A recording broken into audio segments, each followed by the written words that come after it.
One of my favorite songs is the song, "I Have Decided to Follow Jesus." It repeats itself 3 times. I have decided to follow Jesus. I have decided to follow Jesus.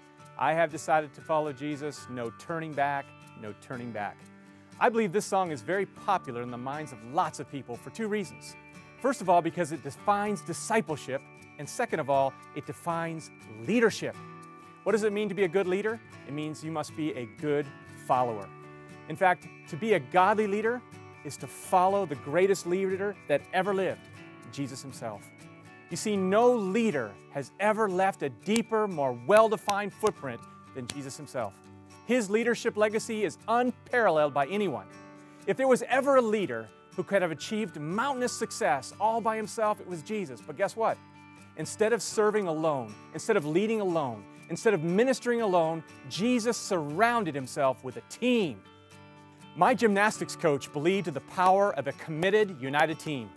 He explained team with an acronym meaning, together, everyone achieves more. I like that. Jesus also knew the value of a team and called 12 disciples to follow him.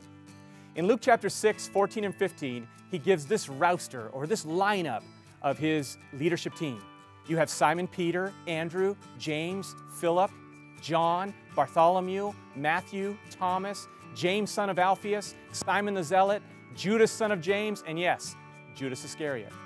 When Jesus called his disciples to follow him, he did not choose them because they were elite or overqualified and distinguished.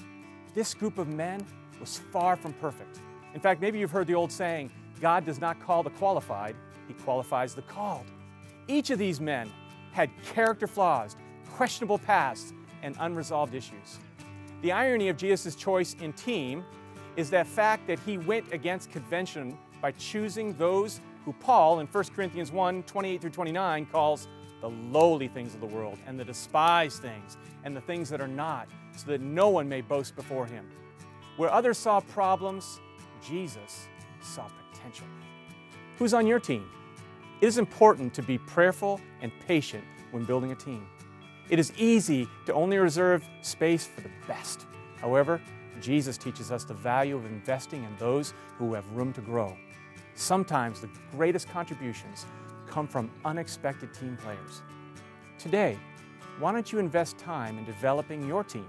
As you grow, and as they grow, you grow.